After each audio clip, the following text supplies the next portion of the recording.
चौल खावे सुठी दा ते पानी जाई अखी दा। मतलब सुठी मुंजी दे चौल दी तारीफ है। सुठी मुंजी दा चौल खाइए ते अखां तो वगदा होया पानी बंद हो जाता है। सुठी चौलों की एक किस्म होंदी है। छज बोले छाननी क्यों बोले जिन्नू बत्ती छीक। मतलब चंगे बंदे नूं ही किसी बुरे नूं टोकना पैंदा है।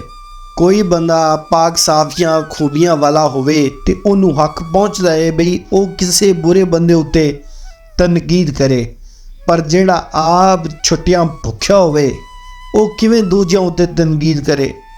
हेले रिजक बहाने मौत। मतलब मेहनत करन नाल ही रिजक कमाया जा सकता है, पर मौत किसी भी बहाने आ सकती है।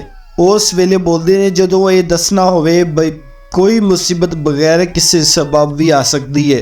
ख्वाजे दा गवाह डड्डू। मतलब कोई तगड़ा बंदा अपने किसी माड़े चंगे काम विच अपने नालू घट हैसीयत दे बंदे नूं गवाह बना रवे।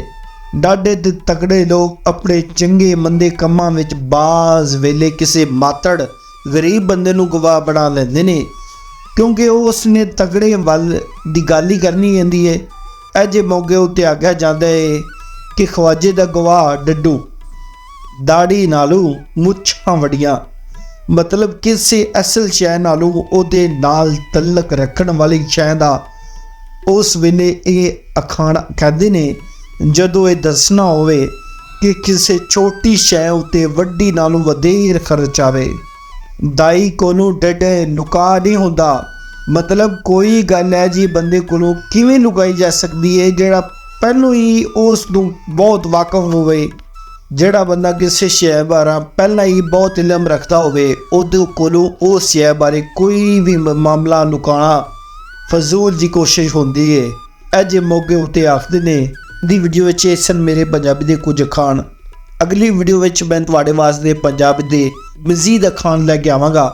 अगर मेरे चैनल ते तुसीं नवे हो तो इनू सबसक्राइब कर लवो कि कोई आने वाले अखाण तुहाडे तो मिस ना हो जावन। ते मेरे जेहड़े अखाण ने ये तुहाडे घर विच तुहाडी नानी दादी बाबा या बुढ़ा बाबा या पुराने जमाने का बाबा उन्होंने सुनाओ, वो इनू बड़ा इंजॉय करनगे, क्योंकि उन्होंने उन्होंने पुराना वक्त याद आ जाएगा। क्योंकि अखाण वही बोलते सन।